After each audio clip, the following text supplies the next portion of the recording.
What the fuck was that? Right. I had a hiccup. Excuse me. Hello, everybody. Welcome to episode 125 of the Bros Talking Soccer podcast. We're hitting you really quick there, so apologies for the profanity right off the bat. My name is Dave.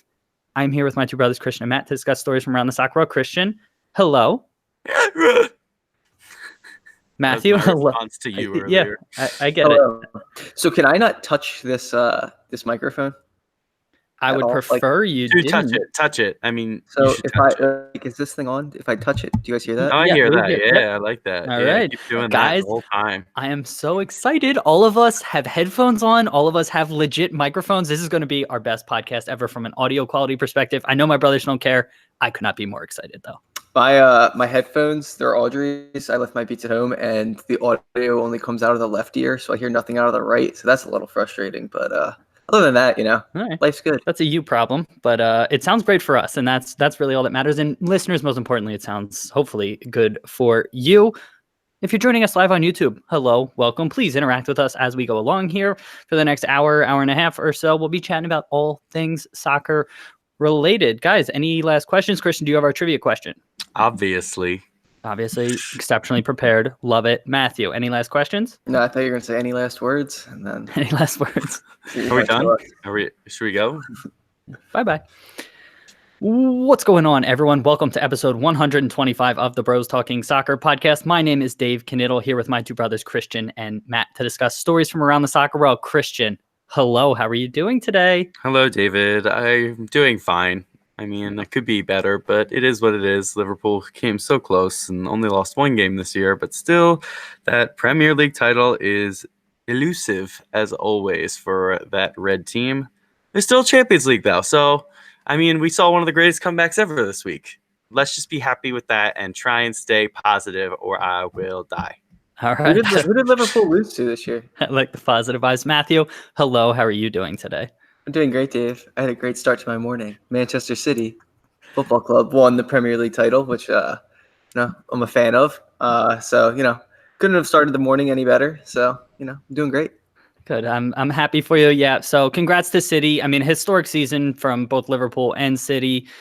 Deserved champions from City. Not much more else you can say. Incredible fight from Liverpool. 97 points. One loss on the season. Still came in second. So really shows just how much City really did. Guys, I'm doing okay. Thank you for asking. I'm pretty sure I pinched a nerve in my neck or shoulder. So I've been in quite a large amount of pain the last few days. Haven't really been sleeping. But other than that, Liverpool qualified for the Champions League final. That was fun. They ended the season well. And so I'm trying to keep things positive here because otherwise I would be just slumped over sobbing. So, there's that. Christian, do you have our trivia question this week? I do have the trivia question this week. So we have an all-English Europa League final and an all-English Champions League final.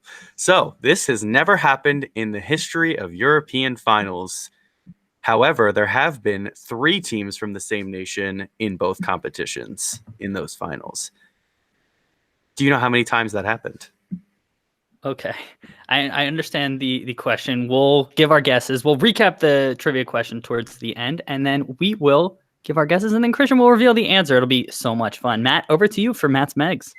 Thank you, Dave, for that amazing introduction. Welcome, everybody, to Matt's Megs. Today, we will get started talking about the UEFA Europa League final.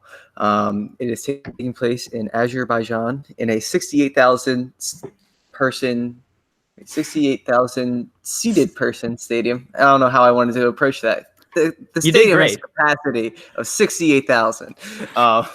And the allocation for each Chelsea and Arsenal, each fan bases get 6,000 tickets. Dave, you know what? I'll start with you. Thank you. Do you think this is enough ticket allocation for each club to create an atmosphere worthy of a final? I don't think so. I get that UEFA has commitments to sponsors and they need to have a certain amount of tickets that, are for sort of the general public. But this is what I can't do quick math, but it's got to be like a 10th of the stadium for each fan group. So like 20% of the stadium, roughly speaking, is for fans of the teams. That just doesn't seem right. Like, I think it needs to be close to 50 or so percent. That's where I think I could at least get comfortable with things. Closer to between 8 and 9%. It's not even 10 each. Like each. Yeah. Which is ridiculous.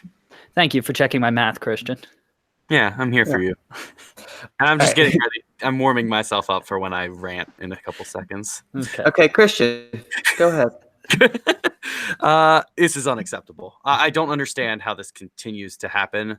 The sport is supposed to be about the fans, and I understand there's a lot of money in it, but come on, like, you have to sell out these stadiums with fans of those teams. I understand there should be some sort of allocation for business purposes, but there should not be that many neutrals at these types of games if fans want to be there. I would say at least 60% of the stadium should be fans, and you say 30 and 30 maybe, and then the rest, which is still too much in my opinion, maybe the 40% is sold generally. But this is going to just make for a shittier atmosphere than you really want in a final, and it makes me fucking crazy. Yeah. So to answer my own question, I don't think it creates a good enough atmosphere for the final, but I think I'm okay with, not having too many fans from each club because, when you think about World Cup or, Euro finals, it's, you don't really have too much of that atmosphere, people sitting in, sections. And I think finals are on the world stage. You have league matches to kind of create and domestic games to kind of create atmosphere. I think in, bigger continental competitions or world competitions, you're performing for the world stage. And I think you necessarily don't need the atmosphere I don't think that's what the final is about. That's just my take. I think, okay, I agree the atmosphere could be better, but I'm just saying, I don't think I have a problem with it. Okay. I agree that you don't need the atmosphere, but I think it enhances things. And also, I think it's somewhat, you owe it to a certain extent to fans, especially if they want to be there. I mean, how many times do fans of clubs even qualify for specifically continental competition finals? It doesn't happen very often. And so for them to only be allocated, whatever it was, 6,000 each or so, is just, it just doesn't sit right with me. Okay. So like, so you think 30% each? For me, it was 25% each. So 25. I can understand half the stadiums for neutrals, corporate sponsors, and all of that, and the other half of the stadium is for legit supporters. So 25 and 25. I could get okay with that. Christian was a little bit more. Okay. So quick last thing I want to bring up. Who do you guys have winning? The Europa League. Yes, the thing we're talking about. Dave, do you want to go first? Since you were going first in all these. Sure. I'll say Arsenal.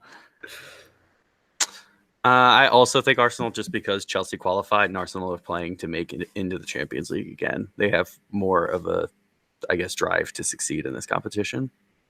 Yeah, I think I'm in agreement with you guys. Anything else you guys want to add? Oh my gosh, brothers agreeing on things, guys. It's magical. Brothers agreeing on things. What a great name that is. We should change that to the podcast name. Yeah. Brothers agreeing on things. Anything else? I do have something to add. So, okay, go ahead. Related to this, the Champions League capacities also were sent out. I don't know if you guys saw these. So 16,600 tickets are going to be sold to Liverpool and Spurs fans in a 68,000. So it's almost triple the amount for the Champions League final for the same size stadium. What do you guys think about that? So is that 30% each? About? It's closer. Yeah, it's about 25%. Yeah. So I like it. Oh, really? That's weird. Yeah, because it's exactly what I said. So. It's so crazy. Matt, what do you think about having it being 25, 25, and like 50 for the general? Yeah, I'm fine with it. I still think, you have opportunity, even if you don't support those clubs and, the corporate sponsors and things like that will be able to go. And hopefully the 25% can create an atmosphere there for the Champions League final. All right. It's at Atletico Stadium, right? Yeah. Yes. Wanda Metropolitano. Oh, yeah. So, 24.4% each. There you go. Thank you for that. Calculators are great. He keeps breaking you down by 1%. He's like, you said about 10%. He's like, no, like 8 to 9. He said 25. It's actually about 24. 8.82. So, thank you for that. I'm sure that enhanced the listeners' listening experience. I mean, now they have a very exact number to base their decisions off of, Facts. Okay, so we're going to move on from there. So at the beginning of the season, us brothers, we do a prediction for the Premier League table, which concluded today. And last year, before you guys get to speak, I won, so it doesn't really matter what happened with me this year. And I will say, Christian, congratulations on winning this year, Oh though. my God, thank you. David, congratulations on not winning this year. Thank you. Coming Have in you ever won? second. Or I'm last year. always the bridesmaid, never the bride, guys. Kind of like Liverpool fan, am I right? Totally. Oh, Ow, roasted. Bang. Being Zing. roasted. All right. So Christian, I'll start with you. Where do you think you went most wrong with this Premier League table? Well, I think I didn't go wrong. I think I won this year. So I'm just saying, what teams do you wish you picked differently? the teams I most am upset with myself about, I'd probably say Fulham is pretty high on that list. I had them in. Did I have them in 7th? Where did I have them? 9th place, and that was 10 positions away from where they finished. So that's really not what you were looking for from that team. The rest were pretty much spot on. I think my top 6 were pretty close. I had the top 4 correctly, right? Yeah, I had the top 4 correct exactly. So other than the top 2, I had them switched. And I think Dave had the exact same top 6 as me. So that was where our battle really heated up. Everton, I expected to do a little bit better, but that's fine. Yeah, really, the middle of the table was close. And the only thing that was really far off was Fulham. And everyone else is just a couple of positions out. All right, David, what are you most disappointed with about yourself? Yeah. In general. outside of Fulham also, because I believed in them way too much and had them finishing 10th and they came 19th. So that wasn't great.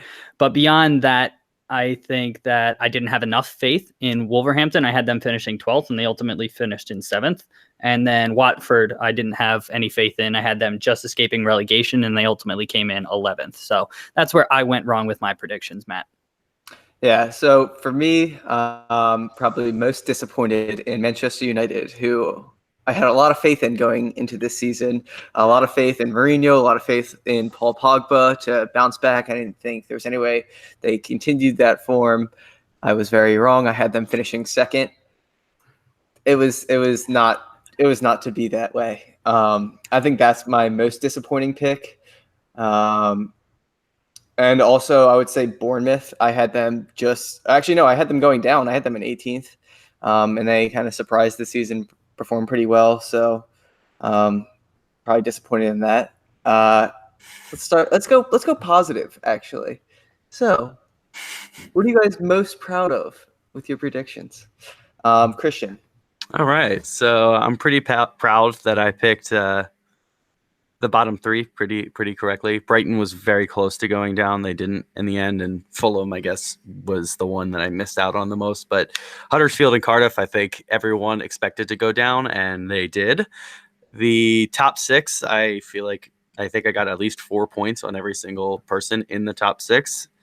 And then I think the next little group of Everton, West Ham, Leicester, it was pretty even as well. Yeah, David. Okay, Christian. No, sorry. I was just going to say the lower mid table is always the most confusing thing in the world, and no one ever knows how that's going to finish because it's so tight. So, yeah, the positions we always expect to finish as we predicted did pretty much. Yeah, David. Yeah, for me, the first 9 teams I predicted within one place of where they ultimately finished. So I was pretty proud of that. And then really the rest of the teams outside of the ones I already highlighted in Fulham, Wolves, and Watford were all within a couple places of where I predicted them. It's just those 3 I got 0 points for. And that's ultimately why I didn't win and Christian won. So yeah.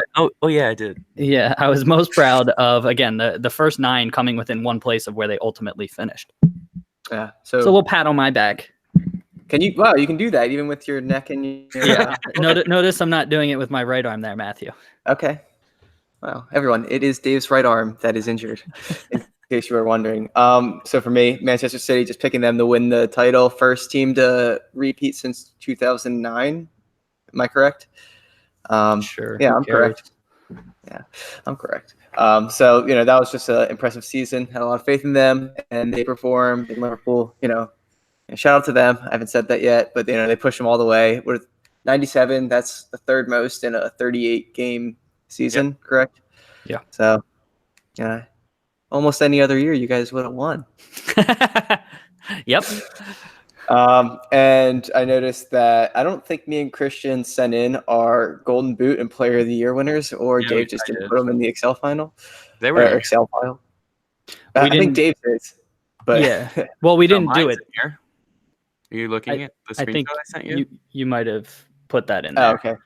Oh, okay. Maybe they were on my notes in my phone, so maybe I did fill that out. Yeah.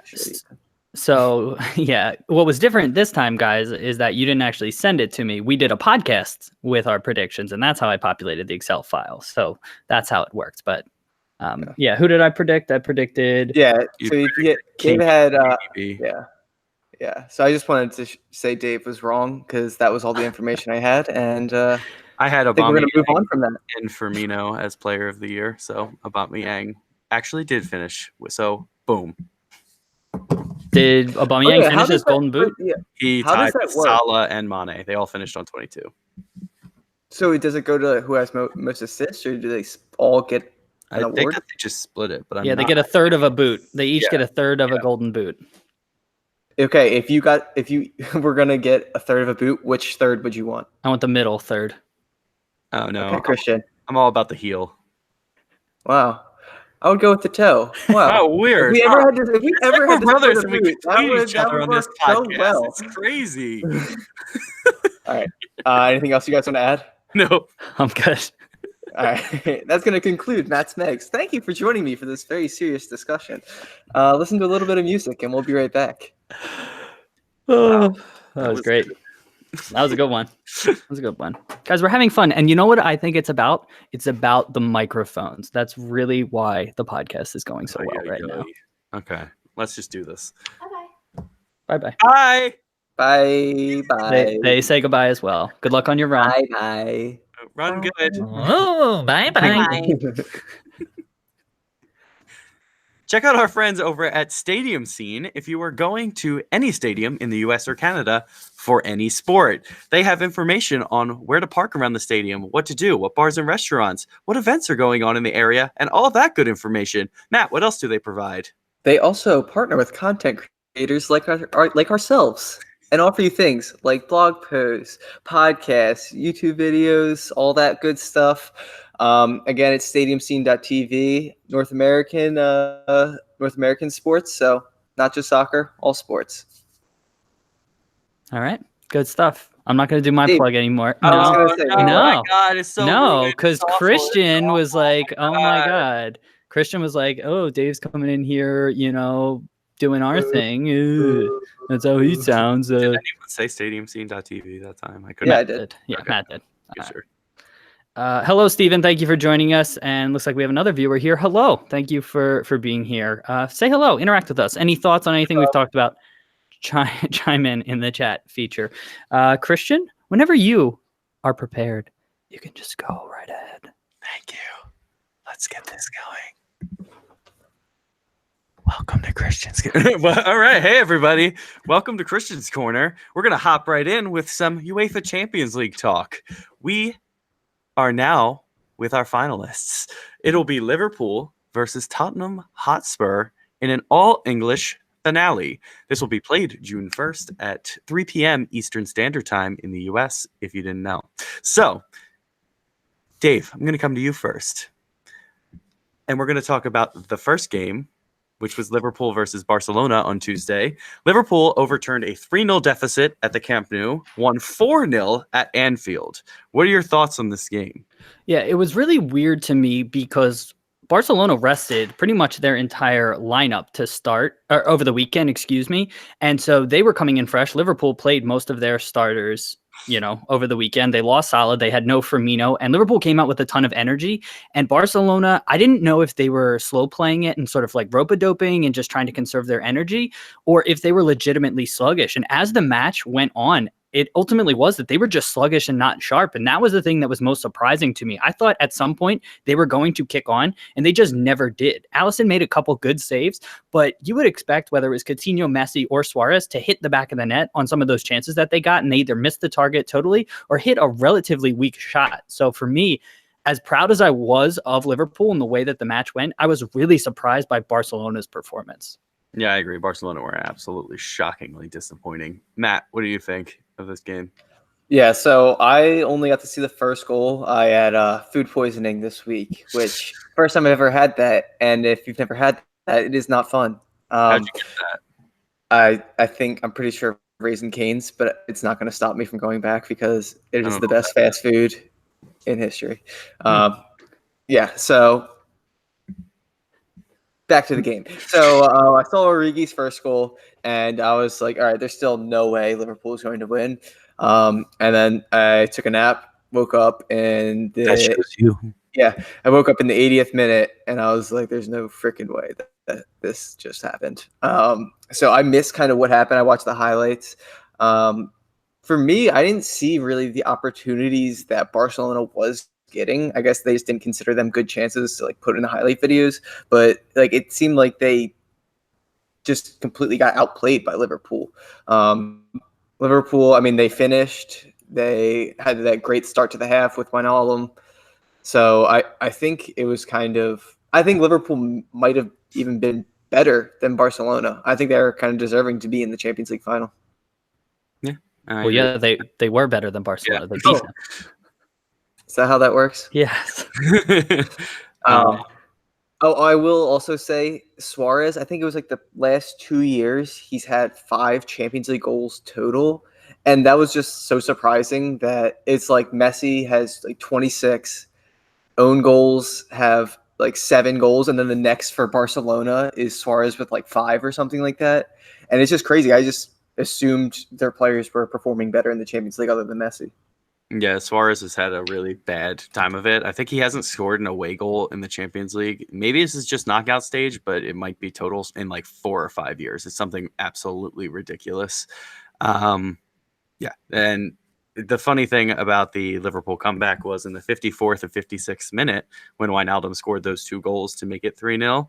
That's the same exact minutes that Gerrard scored against Milan and make it, and it's kind of crazy. Gerrard scored in the 54th, and then I want to say it was Haman scored the second one. I don't know if Dave, you remember that at all, but I don't. I know Alonso got the third. Yeah, after the penalty. Pretty sure it was Haman.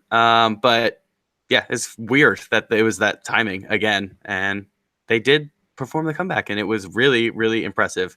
I think Barca had 4 or 5 opportunities that I said were probably very clear. Coutinho's in the first half. Messi had that chance to dribble, and Matip got his foot out and stopped him when there were 4 Barca players in the box and just Matip. I don't know how that happened, but that was very lucky. Suarez with the Alisson save in the second half, and then Jordi Alba right at the end of the first half. Those really only chances that I can remember. Alisson made some incredible saves, but the Liverpool team was just completely dominant in chance creation, just pressure, and Barcelona had no idea how to live with it. And I don't think they've played against a team like that. The first leg was absolutely not how the game went either. So it was not deserved that they won that game 3-0. I still didn't believe that this would happen, but it is an impressive result. All right. Anything else to add on this? Yeah, obviously the goal that won it was really impressive. I do want to shout out Liverpool. I read an article, I think it was in the Independent, that Liverpool had a video analyst that watched their previous match against Barcelona and noticed that the Barcelona players switched off on set pieces. And so they had communicated to the ball boys as well as to the players that be switched on. Barcelona may switch off and there may be opportunities. And so for Trent Alexander-Arnold and the ball boy, who's getting a lot of props on social media, to recognize the situation, see it, and then execute it. Because it's one thing to see it, it's another thing to actually hit the pass with the weight, the angle, the direction and accuracy into Origi's feet. For Origi to be aware to finish the way that he did was absolutely incredible. Put it upper 90. The ball is coming in there very quick. And, again, enough can't be said about how special that final goal was. Matthew. Yeah, so since you brought up the ball boy, was the ball boy that gave the ball to Trent the same one that ran past Messi, flipping him off at the end of the game? I didn't. I don't know. I didn't see that. Oh my God, it was so funny. You see this little kid just running past Messi, just flipping him off 3 feet away from his face. I did not see that. That's hilarious, though. Yeah. All right. Well, I guess we'll look into that and get back to you guys. I think we can move on to Spurs. All right, so Spurs versus Ajax. Ajax, coming into the second half of their game, was up 3-0 on aggregate. They blew it. Tottenham ended up coming back, winning 3-2, winning on away goals. Lucas Moura with the second half hat trick. Matt, I'll come to you first. What are your thoughts on this comeback for Tottenham? Yeah, so it was so weird what Ajax was doing because they were really going for that goal and sending 5 people up like almost the entire second half, even after Spurs scored. I think they scored 2 at that time, and like Ajax was still just committed to their style of play, even when they kind of should have bunkered in. And it took them a while to bring on the third center back, and it just seemed like they went so attacking for so long that it was kind of inevitable that Spurs were going to get some chances. I mean, I want to say, was it the second goal where Onana just kind of ran into a bunch of people, or he ran to his defender, spilled the ball, and then Lucas ended up finishing. I think that's the only one where it was kind of someone's fault for the goal. So I think they could have done better with that. But I mean, it kind of happens in soccer. You can't put the blame on somebody for one mistake.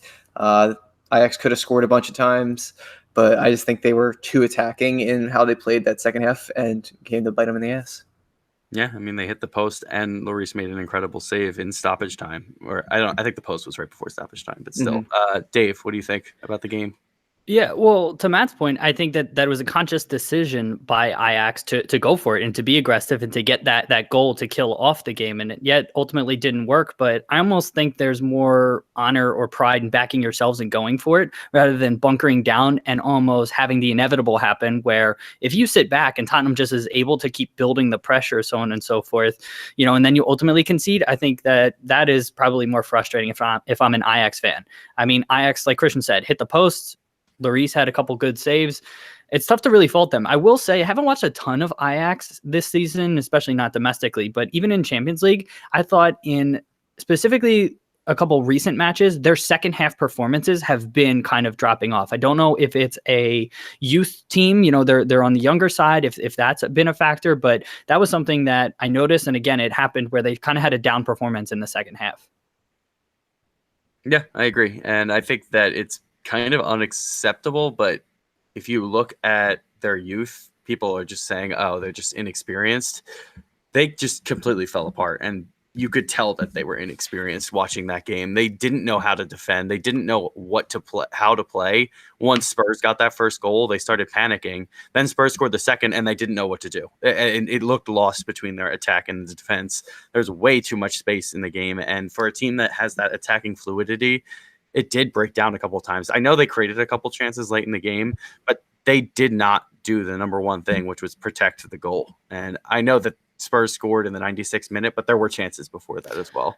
But if that's not their style and if that's not what they can actually do, you might as well play to your strengths. I don't know if legitimately they could and they had the personnel to buckle down and to lock the game down. So I think what their decision was, and ultimately proved to fail them, but it may have still given them the best chance to succeed, is saying, let's go get another goal because we know we can't hold this lead. Again, I don't think they were, can't remember the exact word you just used, Christian, but I don't think it was inevitable that they were going to concede. I don't think that they really, really screwed up. It's just they made a strategic decision and it didn't work out. Yeah, and I think the fact that Neres wasn't playing was a huge hindrance to them. He's one of their most creative and attacking threats, and even without him, they were able to create in that first half, but in the second half, they just didn't have that outlet on the wing, and I think that made a big point in the game. Matt, anything else you want to add? No. Oh yeah. Wait. Yeah. I did. I was thinking. I was like, I had a point this entire time. So does Harry Kane play in the final, or does Tottenham sit him? Oh, I was going to ask that. That's crazy. Well, that's my question now. Okay. I honestly don't know. I don't think it's worth risking him if he's not fully healthy, because I know England are playing in what? Nations Not League. worth it. I don't think it's worth risking him if he's not fully healthy. No. I think that they're a better team without him, and I'm going to say it a million times. Yes, he's going to play. Okay. Well, the only thing I'll say, not worth it. I mean, this is the biggest game in the club's history, so I think it would very much be worth it to risk it. I mean, if he's not fully healthy and he gets hurt 20 minutes into the game, it's definitely not worth it. I mean, then he has an entire offseason. He has Also, England Nations League the playoff is this summer. I'm not certain he'll start, so I do just want to say that. I think he plays a role in this game. I'm not certain that he starts. I think he gets time, whether it is from the start and if he can get healthy enough to give him 60 minutes, or if it's off the bench and he gives him 30 minutes or so. I think he plays a role in this game. Okay, fair enough. So way too early predictions. Dave, what do you think happens in the final? Liverpool 3-1. Okay, Matt? I think, yeah, Liverpool, that's a good scoreline, 3-1. Makes sense. Thanks, Matt. Very good. I think Liverpool win, but I think it's 2-0. I don't think that Spurs will score. All right, so we'll move along. I had 3 topics. We'll probably only cover 2 because this is running a little bit long. So we'll go to the Premier League top 6. What do you think that I'll go one by one. What do you think the teams have to do to be more competitive with Man City and I guess Liverpool for next year? What do they have to do to get in the title race? So, we'll start at the bottom. Does that include Man City and Liverpool? Yes. Like, what do they have to do to be more competitive or to improve? So, Manchester United. David, I'll start with you. They need to almost revamp their entire defensive line. It's got to start there. They need to cycle out some players that are, no longer contributing, and they really need to buckle down, reinforce that defense. And they still have attacking talent. They still have Martial. They still have Rashford. They might not have Pogba anymore, but it all starts with defense. They need to lock that down and improve there. All right, Matt. Yeah, so I think their defense is probably their biggest issue at this point, but I just think the attitudes, and it seems like everyone's kind of aware the culture needs to change at this point, considering the season. So I think they're still a couple years away from, winning another Premier League trophy. And next year I'm expecting, 7 new faces in the starting lineup, maybe. Wow, that's a lot, but I think that you're right. I think that they need that. And right now, in my opinion, I think that they should sell Pogba and Lukaku, bring in that money and spend it on the first team squad and improve from back to front. Maybe even sell De Gea. I know that I know Real Madrid are coming back for him now. I think he's made a lot of mistakes this year and they should cash in on him now. I think that they can find another goalkeeper. I know he's very, very good, but I still think that he is on a downslide right now, and I don't really trust him fully the way that I used to. I think that they can get a lot of money for those 3 players specifically to invest in their team and to improve. Good? All right, good. Thanks, everyone, for agreeing. So, Arsenal, the 5th place team. What do they have to do, Matt? I think they need some center backs for sure. That's probably their main concern. To be honest, maybe another like a good holding midfielder, or I guess just a midfielder. But I think just another season under Emery, they're gonna be better next year, regardless. Okay, Dave. Yeah, similar to United, they needed to reinforce on the defensive side. I think center backs, like Matt said, maybe even, the outside backs, they're getting up there a little bit. And, an Aaron Ramsey replacement is critical for them as well. Yeah, I would say their center backs and their center midfield is the key. I don't really think they play with many wingers anymore. They almost play the same way the Union play with the 4 midfielders and 2 strikers with Lacazette and Aubameyang. I heard that's how they model their game. I know. I heard Emery's been watching the Union. Yeah. Jim Curtin is his inspiration. Yeah. So I think that they need to buy a dominant center back and a true center mid to just dominate a game. They do not have that in any way. Ramsey's probably their best center mid, and he's gone. So I agree that is the key to replace. They may want to bring in wingers, though, to just change it up a little bit and to have flexibility in their formation, especially if Lacazette is leaving. They're going to need wingers to actually play a different formation. So next we have Tottenham Hotspur finishing in 4th place. Yes, they made the Champions League final, but what do they have to do to be more competitive in the Premier League, Dave? Depth. They just need depth all over the place. I think their starting 11 can compete. I don't know if they're title challengers with their starting 11, so maybe they need to upgrade in a couple positions here or there, but they have really talented players. They just ran out of steam. They haven't signed anybody in 2 transfer windows. The Premier League's a grueling season. Add on top of that, being involved in 4 competitions in total, the players just, injuries happen, players get tired, and that's what ultimately ended up happening. So they just need depth all over the pitch. Yeah. Matt, what do you think? Yeah. I mean, I guess I agree with depth, but like Dave said, he's not sure if this team is necessarily a title-winning team. I would say like everybody just needs to be so marginally like better on this team. It's like they're so close, but it's just they don't have the star power. I feel like maybe get one, like world star, but just perform better maybe, and get some depth. But I don't think there's too much to change at Tottenham. Yeah, I think that their starting lineup is able to compete in a one-off game, as we see in the Premier League. They're competitive with the top two in all their games, but this team, I think, is missing a real hard holding mid. I don't think Wanyama and Dyer are that. I think they need somebody to be a ball-winning center mid and to get the motion of the ocean moving. But I think the outside backs are also a weak point in this team. I don't really rate Kieran Trippier and Danny Rose that highly. I still think that they could improve significantly in those positions, and the rest of their team is very, very good in the starting lineup. They just need the depth that Dave and you were talking about. Chelsea, well, what are they going to do? Not much they can do. Rely on Christian Pulisic, I guess, is the answer. And, actually use some of those youth players that have been out on loan. They got to give them chances, or the kids coming through the academy. They don't necessarily have to be out on loan. They have one of the most talented academies. Did you come to me? Sorry, I just jumped right in there. Keep going. Okay. Your podcast, man. Yeah, give the youth a chance, because I mean they came in third this season. There was a lot of issues with Sarri. I think maybe it's center forward, but again, I don't know if they have anyone in their pipeline. And Higuain and I don't think Giroud are the answers, as much as I like Giroud, but in Sarri's system, I don't know if they fit exactly, at least Higuain from a performance perspective. So if they were able to sign somebody, reinforcing there would be good. But again, they can't sign anybody, so they got to give youth players a chance. Matt, what do you think Chelsea has to do? So, yeah, like there's not too much they can do. With their transfer sanctions. How long is that for? Two windows, so not until next summer. 2 windows. Okay.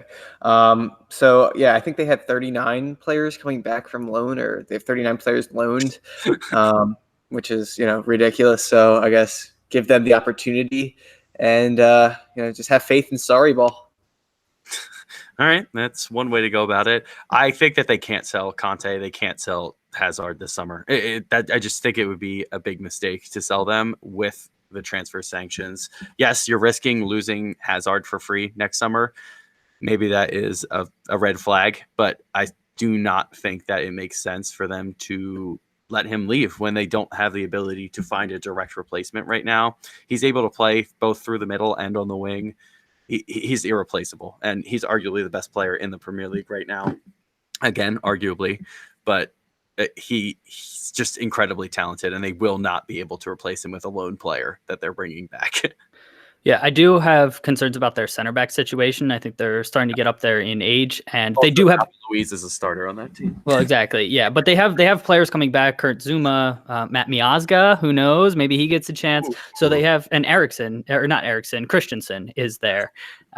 So again, I have concerns with their starting center backs, but the reason I didn't highlight them is because I think that they might have players already in their system that can address that. I think, and Azpilicueta can play center back for, I don't know how much longer, but he's definitely got the. I think he's better in a 3-back system as a center back than just a 2-back, a 4-back system where he's a center back. And I think it would be key for them to play Conte in that holding role, but I don't think he's going to be changing that because he loves Jorginho. All right, so here we go. We're going to go to Liverpool now. And I'm going to go to Matt first now because Dave so rudely interrupted in the last one. What do you think Liverpool needs to do to either strengthen, add depth? What do they need to do to, I guess, pass City next year? So I think they need just one more attacker, world-class attacker. I think maybe at the striker role, but I don't know why I have this hunch that I don't know if it's going to be Sterling, I don't know if it's going to be Hazard, or if it's going to be Mane will eventually go to Madrid for a ridiculous amount of money. But I think that's possible, and I think Liverpool just in case needs to find another winger and another striker. But the rest of the team, they have so many talented midfielders at this point. Their outside backs are, They're young, they're good, they're center backs. I get maybe one more center back, but they're pretty solid. Yeah. Dave, what do you think they need to do? I'd say depth winger, like Matt said, or depth attacker. Potentially someone in a Fekir Coutinho role who can unlock defenses that are just sitting back and or hit a shot from outside the box would be huge for them to get. And someone who's starting quality center back. I really like Gomez. I really like Matip. I think that they can be good enough.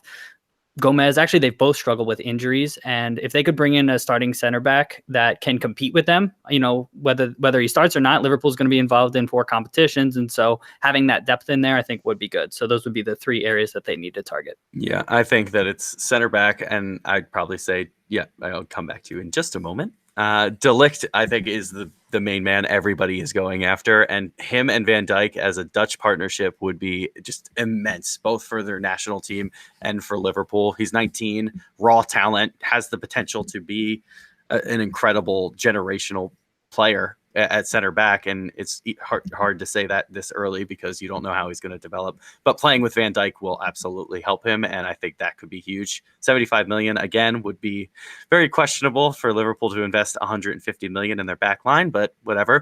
Timo Werner is, I think, the key for the front line. He is somebody who will not stop running, will press, and has the speed to keep up with those wingers up front. And he can also play on the wing if they needed that depth at time. I think he's the key person for them to bring in. He is German, so obviously Klopp's already super into that. I think they need a depth winger as well, probably in the likes of Zaha. I think is a perfect fit for the Liverpool system. I think he works both ways and is incredibly gifted in dribbling and could take people on and open up defenses at times. The attacking mid, I don't know. Fekir is a great shout, but I don't think they're going to spend that much money on those 4 players. It would be nice, though. Dave, go ahead. I think an Andy Robertson backup is critical as well. Yeah, he's so important to that side, and I think they have at least somewhat more cover at right back. They're really exposed if Robertson goes down, so that would be another area that they need to watch out for. I agree. Does Liverpool have any German players right now? I don't think so.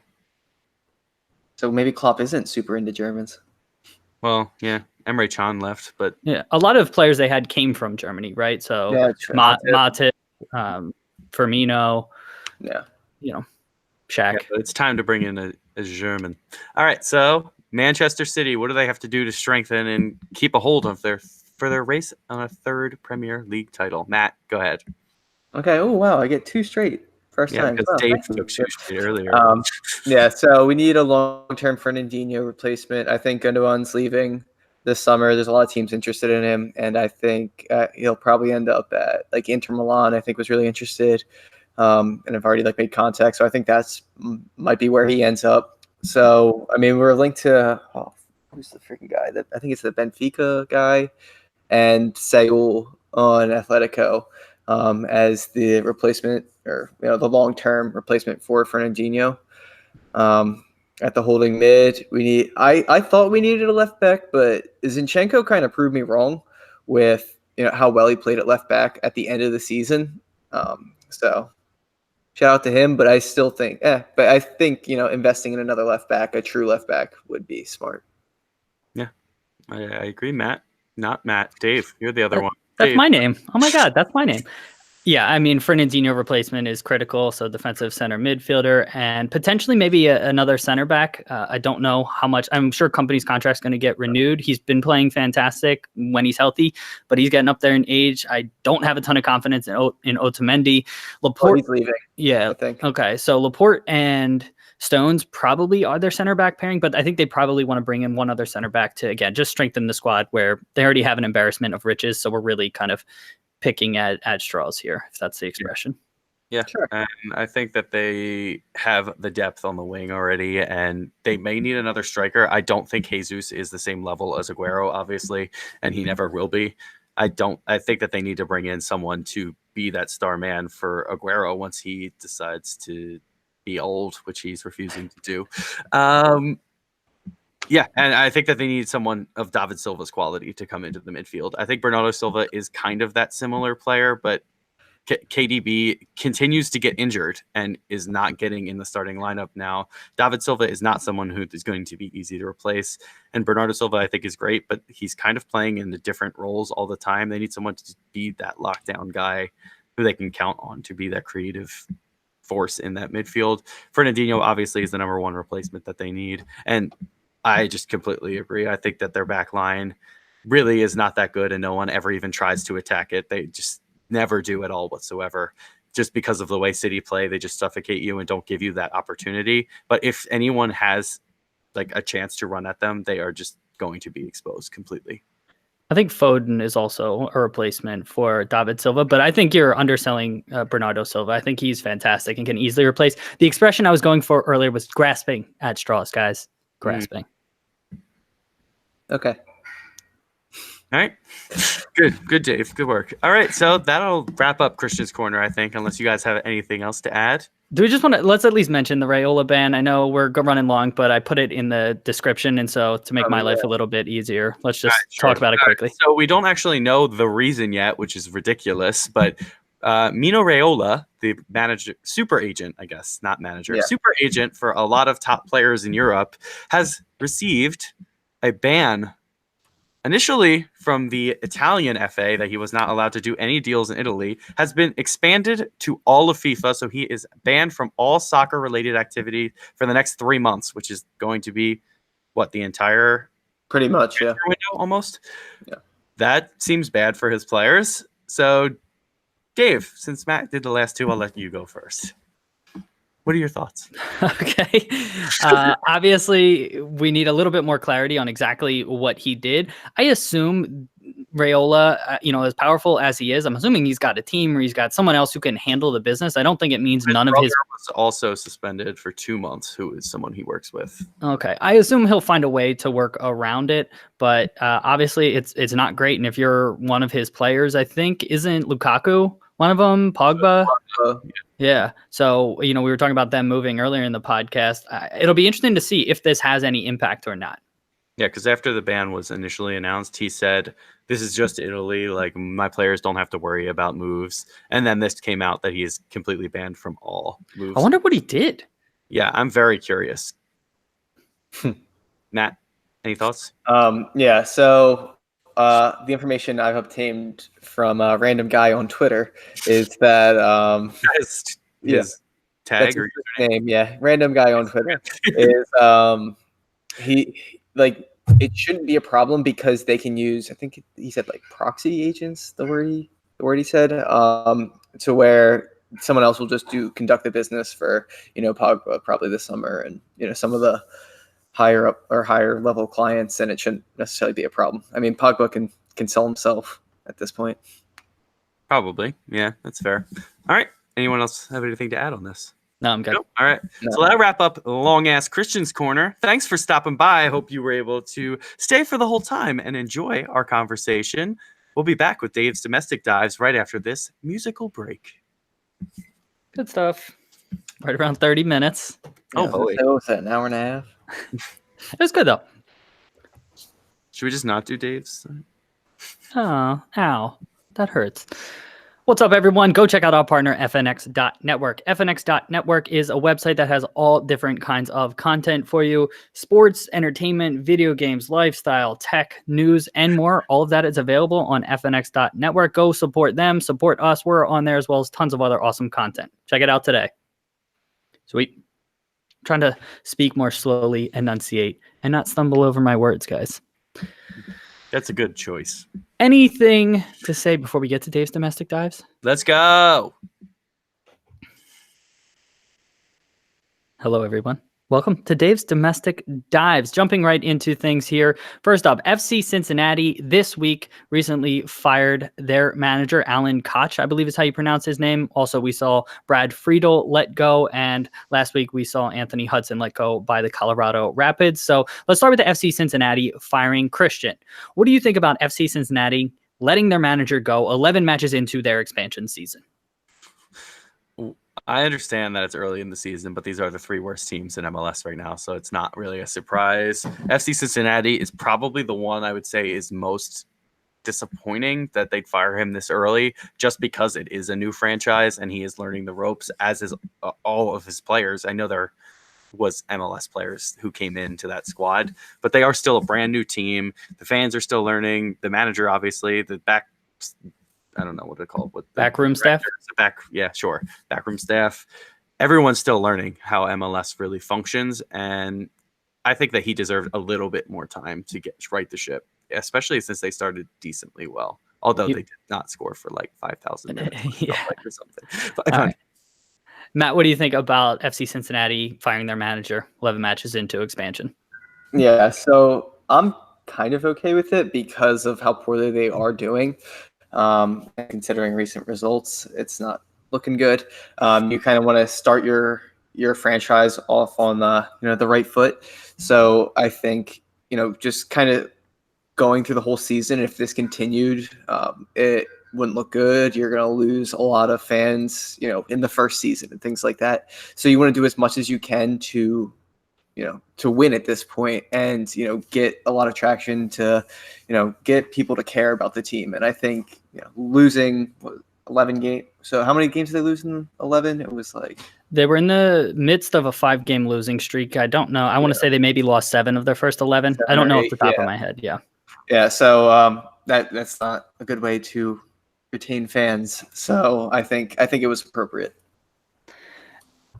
I get that to an extent. I'm just pulling up their schedule right now. Yeah. So they had 7 losses because they won this weekend. The thing that we see just in world soccer or just successful sports organizations is stability. And so FC Cincinnati, before they came into MLS, they had 3 managers in 3 years. So they had, a lot of turnover. And I don't think is great to, again, get rid of people 11 matches into their season. I know things weren't going great. And I know he came out and said that the players, weren't talented enough. And I think ultimately, when you say something like that, you lose the locker room. But I think it's having the patience and the fortitude to push through when things get rough. I think that's when the more successful organizations can kind of work things out. So that would be my only rebuttal to all of that. And so, we'll see what ultimately happens with them. Their interim manager got them a win this weekend. Do we want to touch on the Friedel and Hudson firings? Christian, any thoughts on either of those? Hudson specifically, I completely agree with. 2 points through this point in the season is just an unacceptable low. That is ridiculous. Brad Friedel just seemed to not have any control of that locker room. They could not get anything going. They do have 8 points, which is substantially, or no, they have 11 points now because they won this past weekend. But he only had 8 points through his first 12 games, I think. So not really what you're looking for, especially the fact that they lost by an aggregate score of 10 in the past 2 games before he was fired. They had to do something. Unfortunately, that meant letting him go. Matt, any thoughts on either of their firings? Yeah, well, for Friedel, I wish they kept him in New England a little longer because now I know I'm going to have to hear his half accent back on TV all the time, and it's going to be a little frustrating. Okay, so there. Okay, any thoughts on Hudson or no? No. I mean, he should have been fired. Yeah, I think for these 2 specifically, they had each gotten a couple off seasons. They had each been there for more than a season, and there wasn't much progress in either area. So I'm okay with both of these firings. So yeah, that's pretty much all I have on that front. Switching gears over to the women's side of the game. So the Women's World Cup is starting next month. The U.S. roster was released. We're not going to get in depth into the roster here just because there's a lot of other podcasts out there that do it at a much more detailed level. I did want to talk about the 2 sort of most controversial decisions, which was to include Ali Krieger and Morgan Bryan. Both of those 2 had played in previous World Cups, but weren't really involved in the national team setup in recent months, and I think in some cases more than a year. Matt, what do you think about that roster decision to maybe take players with more World Cup experience versus maybe players that were in better form that had played with the national team and that maybe in the current moment maybe were more deserving? What do you think about that decision? I think this is the correct decision because I'm looking at the roster now. I think 10 of these players of the 23 are first-time World Cup attendees. So I think having some veterans in the lineup is good, especially going to your first one. People that have won it. It's important to kind of have that leadership and have people that can control the locker room and just kind of help you through the help you through the tough times. Does anyone hear that? Christian, is that you with What your phone? Is your phone near the microphone? No. Okay. All right. Man. We'll just keep it going. So I think I'm fine with this because they do have a decent amount of new people coming in. Christian, what do you think about that decision? Is this specific to Morgan Bryan and Ali Krieger, or just in general? So specific to them, but also more generally speaking, just taking players with more experience versus players that maybe were a little bit more deserving. Okay. I think that there needs to be the right combination. I don't think that you should just go with the best talent because that might not be the best result for your team. You need people who have been there and done that. It is huge because there are people who have won the World Cup in this roster now, and that takes a specific type of skill that might not just be related to soccer. That's in the mental side of the game half the time. And I don't know why Matt is getting closer and closer to the mic, and I'm seeing his eyes. I think he's probably reading something on his computer. Sorry, I was reading how many times people have gone to the World Cup. But I think, Ali Krieger is the right addition. She might not start, but I think it's somebody who's going to calm them down, even if they are to go down in a game. It's somebody who's been there. They have come back before. They'll just be a calming influence on the squad. Yeah, and I remember reading about, I think this was on the men's side, somebody was talking about how just important it is to have squad players at the World Cup to keep your first team motivated, to keep them, playing at their best. And people with experience, have that understanding of when to push it in practice, when to maybe back off because players need rest and all of that. And so it's a delicate balance with any roster. You don't only want to take experienced players because then ultimately there's going to come a time where you're going to have a lost generation who doesn't have any experience. And so like Matt said, you had 10 players making their first appearance at this World Cup. I haven't checked that, so Matt, hopefully you're right. So if that's the case, then I'm okay with this decision. But you got to have that delicate balance. Matt, anything else you want to add here? No, I was just thinking. I was like, God damn! Like for the men's national team, their next World Cup, I'm like, who would have even attended a World Cup at that time? Probably Josie. It might be the only one. I'm trying to think. John Brooks. John Brooks should still be involved. God damn it. Jean Brooks. Yeah. I think I got up to 11. So it might be 11 first. What, new? First timers. Yeah, at the World Cup. Wow. Yeah, so Christian, anything else to add on the roster? Go USA. Yeah. Well, we'll talk more about it as the tournament gets closer because obviously, a lot of times we skew a little bit more towards the men's side of games because we're more knowledgeable about that. But I do want to up our women's coverage. And over the summer, I might try to do a daily podcast similar to what we did for the Men's World Cup. So should be a lot of fun for that. Switching over to the men's side, but moving down to the youth ranks, the US U20 World Cup roster was recently revealed. Not going to, again, get in depth because there's plenty of other podcasts that get into that level of detail. But Christian, what do you think of the US U20, or what do you think of, the U20 World Cup? Is it something that interests you? Do you follow it? Are you excited by it? Or is it just more, you don't really care too much? I think it's cool, but it's something that I don't follow. I don't think the coverage is good enough, and it's hard to follow the games because of that reason. I know that they'll probably air the US games, ESPN? Fox does? Okay. Yeah, FS1. Okay, so at least you'll be able to see them, and I know we got 2 Union players playing for the U20 World Cup team when Mark McKenzie and Matt Real. And a former Academy player in net, CJ Dos Santos. Oh, nice. That's good. So Union are making moves in the youth games. But I just don't follow it enough. I don't like that it's also during the middle of the US season and like the MLS season. Do they take a break at that time or no? No. They don't, right? Okay. So I understand it's U20. A lot of the players aren't even starting for their teams at that point for MLS, but it's still players who add depth or are playing some type of role on the team. So I don't really love that fact. I think it's a cool tournament, but again, I'm just not that knowledgeable and I'm not hugely sold on it. Matt, what about you? So wait, so how interested are you in the U20 World Cup? Okay. Is it something that you're interested in? Do you follow it? Do you not really care? What do you think? I think it's somewhat important. I don't think it's too important. I saw some stat was like the US is like the only country to make the quarterfinals in the U17, U20, and the U23 World Cups, the last one. So I don't think it necessarily translates. There is no U23 World Cup. So it was just U17 and U20. Because we didn't qualify for the Olympics. That's basically. There was something else we did. Okay. We didn't qualify for the regular World Cup. Is that what you're thinking? Yeah, I'm sure of it. But yeah, we're like the only country to do that. So I think there's, I mean, that's impressive, and it shows that we are getting better with our youth development. But then again, it's like I'm not sure how much that's going to translate into, the first team success.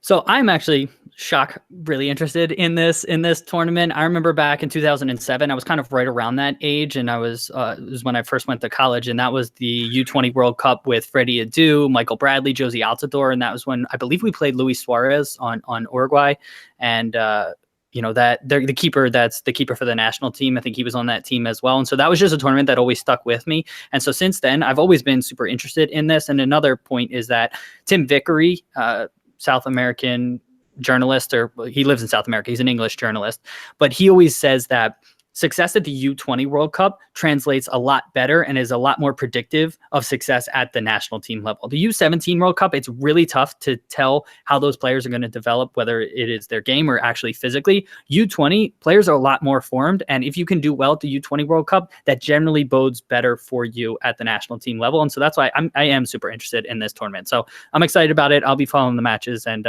super excited. Christian, anything else you want to add? Go USA. Matt, anything else you want to add? Yeah. So when I think like what you said, when I was around that age, I was more interested just because like knowing of people my age going. But I guess as I'm older, I'm not too interested. What are you trying to say, Matt? I'm older than you. Are you saying that I need to grow up? You're old. You trying to say you're more mature than me? You think you're better than me? I mean, yes, but I think we should move on. The guy you're thinking of, Fernando Muslera, is that? Yes, exactly. Yeah. Okay, that was my only question. Thank you, Christian, Move along.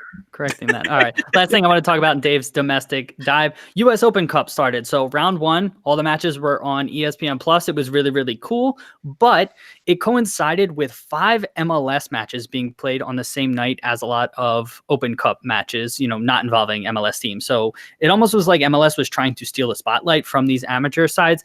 Matt, what do you think about MLS scheduling that many matches when the Open Cup debuted? Do you think MLS needs to be more respectful and just leave that completely open in the scheduling? What do you think about that? Yeah, because I mean, I think the goal is to make this tournament a bigger deal, and the MLS kind of just undermining it completely was dick move. All right, there you have it. Christian, thoughts on? I completely disagree. I know it's coming as a shock. I think that you see this with the other tournaments in England. They play Premier League games the same time as the early rounds of the FA Cup all the time because it has nothing to do with the Premier League teams. Like the MLS teams don't join until later.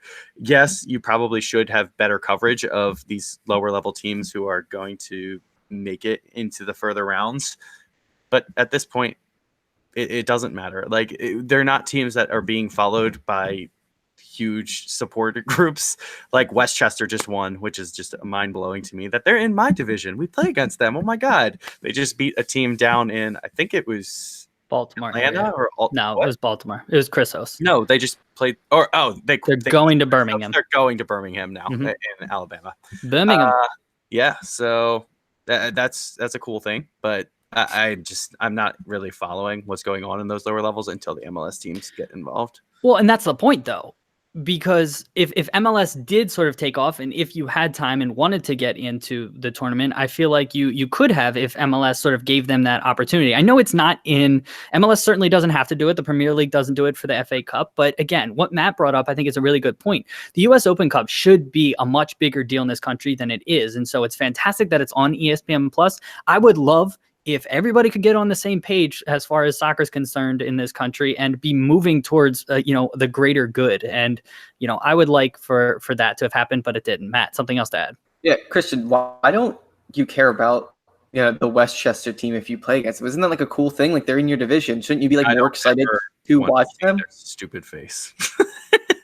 No, I like, yes, they're an incredibly talented team and they dominate our league every single year because of reasons I'm not going to get into on this podcast. But it's cool that they make it that far, but I don't need to watch them play in these lower level teams. Like I want to see them actually play against the MLS teams and see, are they actually that competitive?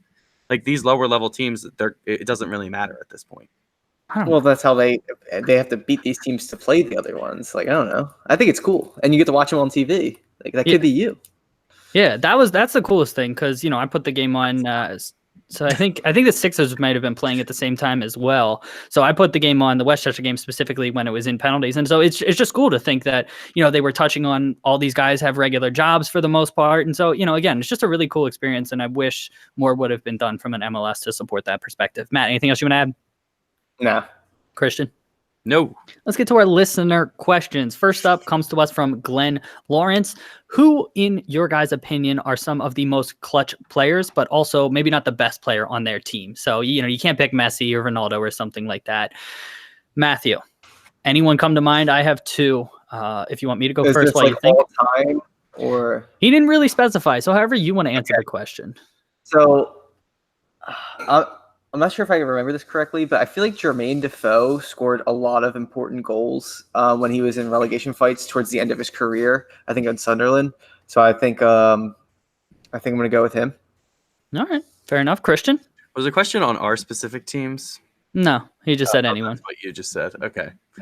Well, I want to say Origi right now because he's scored some ridiculous goals, and I don't understand. They're all late goals, and it makes no sense. He's definitely not the best player on our team, I'll tell you that much, but he scores very timely late goals. That was immediately who I thought of from an MLS perspective, going back a little bit more historically. Mike Magee. I know he was an MVP at one time, but he certainly wasn't the dominant player in the league. And I felt like for those LA Galaxy and Chicago Fire teams, he scored a lot of big goals. So that's one from an MLS perspective. Next question is from @UPSL_hub.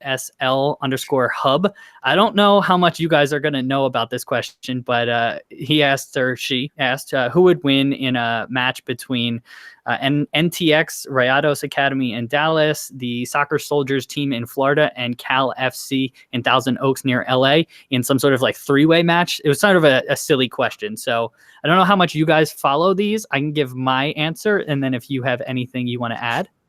Does that work? Yeah.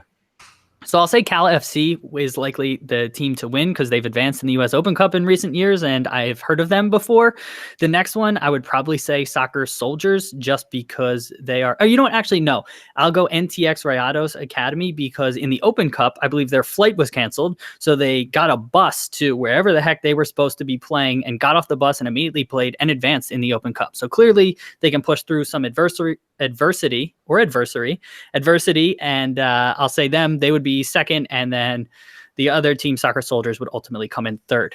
Matthew, any thoughts? Yeah, so I saw tweets about the Soccer Soldiers. They just scored a late winner. The guy had a nice volley to win their game, and people were talking shit on their name being called the Soccer Soldiers. So I was like, you know what? I like that name, to be honest. So they go marching. So Soldiers, they're gonna go marching through this and win. There you go. Christian, any thoughts? Win the whole thing. Win it all. Win everything. No, I do not. Nope. Okay. Next question's from @SoccerNoobUSA. Is Liga MX worthy of your love, my love, Christian? I guess thoughts on Liga MX. I think it's a crazy league. I feel like there's a lot of just like crazy tackles. I feel like every time I watch it, there's a lot of goals too. It's not a very defensive league. There's a lot of creativity, but I also feel like it's like a crunching tackle, hard hitting league too. Every time I watch, I see plenty of red cards and yellow cards branded. And yeah, it's a fun league to just watch. I'm not a huge fan because I don't have a specific team, but every time I do watch it, it is entertaining. Yeah, when I was home a couple weeks ago and we were watching, I mean, just the matches are just wide open. And so, again, I don't think there's a ton of midfield play, but the ball is spent in usually one of the attacking halves a lot of times. So I like that. Matt, any thoughts on Liga MX? So is it worthy of my love? That's the question. I wouldn't say it's worthy of my love. I think, it has, an interesting style of play that's different than a lot of other leagues, very fast paced, but I respect, more traditional, English soccer, I would say. So it's not worthy. All right, there you go. There you go. I've already given my thoughts here. Matt, I don't know if this makes any sense to you, but next question's from Cole. So @CropMeOut.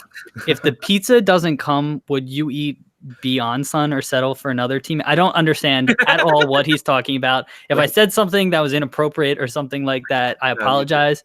It's from Kicking and Screaming, right? Yeah, isn't that from Kicking and Screaming? I don't know. Well, Beyond Sun's from the Kicking and Screaming. Yeah.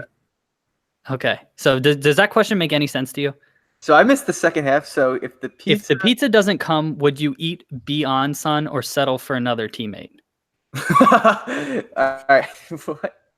Okay. So it's definitely a Kicking and Screaming reference. Okay. All right. So it's going over our heads, Cole. Apologies. We can't get you an answer there, but maybe next time.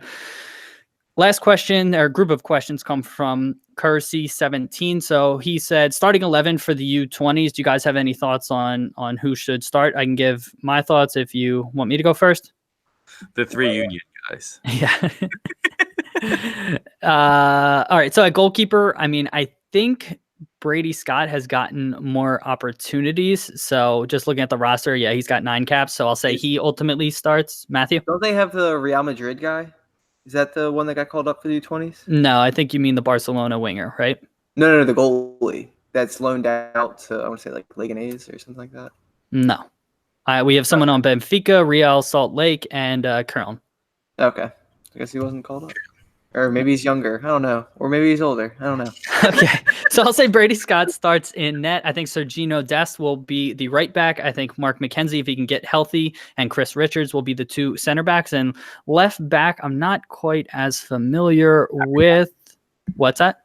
Matt Real. I don't think Real will start. I don't know if Gloucester plays left back, but left back will be a question mark for me. Guys, any quick thoughts on that? Matt Real. All right, there you go.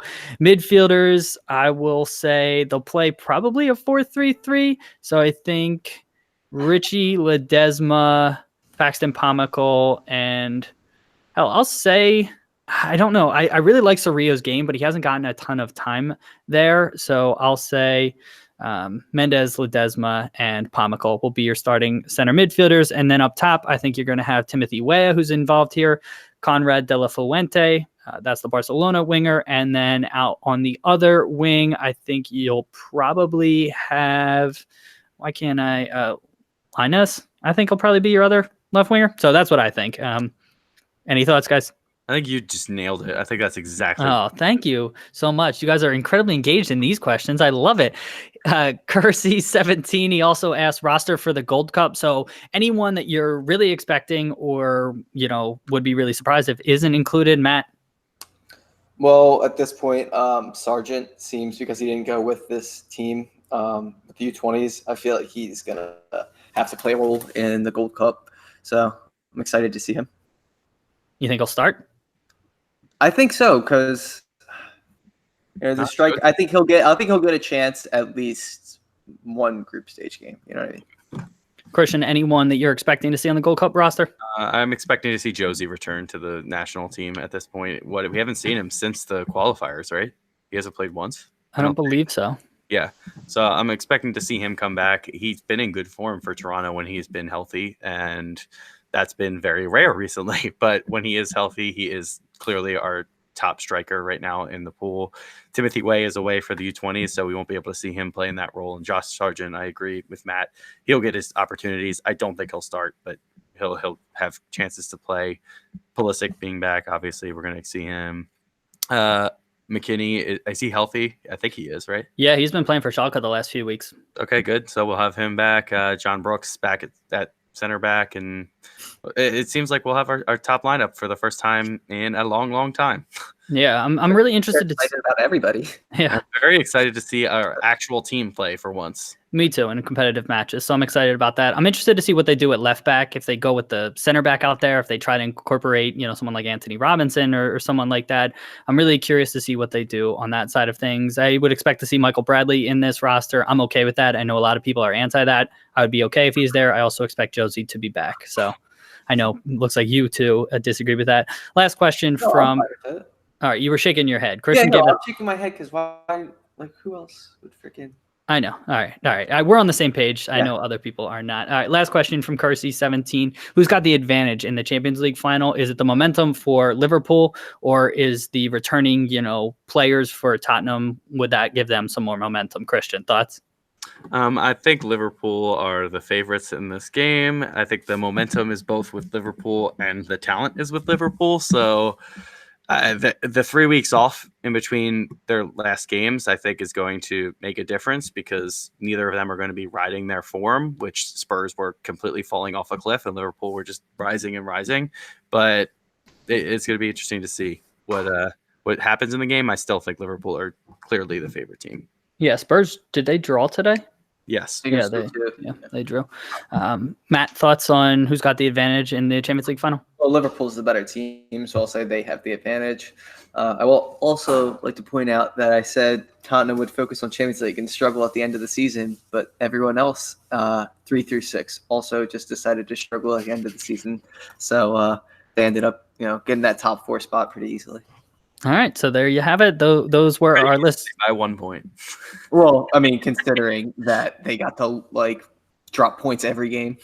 They did pretty much drop points every single game. Yeah. So thank you, everyone, for sending in listener questions. We really, really appreciate that. Christian, you want to recap our trivia question? We'll give our guesses. I would love to. So this year we have 2 European finals, which have all English teams. So all 4 teams in Europa League and Champions League together are all from England. It's never happened before. There have been times where there have been 3 finalists from the same country. Can you name how many times that happened? Matt, I'll start with you. Okay, so how many times? I'm going to say 4. Okay. And David? I'm going to say 3. I want to say maybe Spain did it once, England did it once before, and I'll say maybe Germany, the year Bayern and Dortmund were in the final. Good guesses, guys. They're good, but it has happened 7 times. Oh, wow.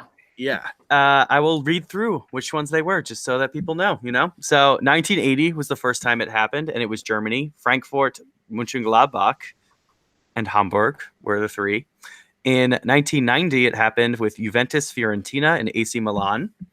In 1995, it was AC Milan, Parma, and Juventus. In 98, it was Juventus, Inter, and Lazio. Serie A had this happen a lot of times. Wow.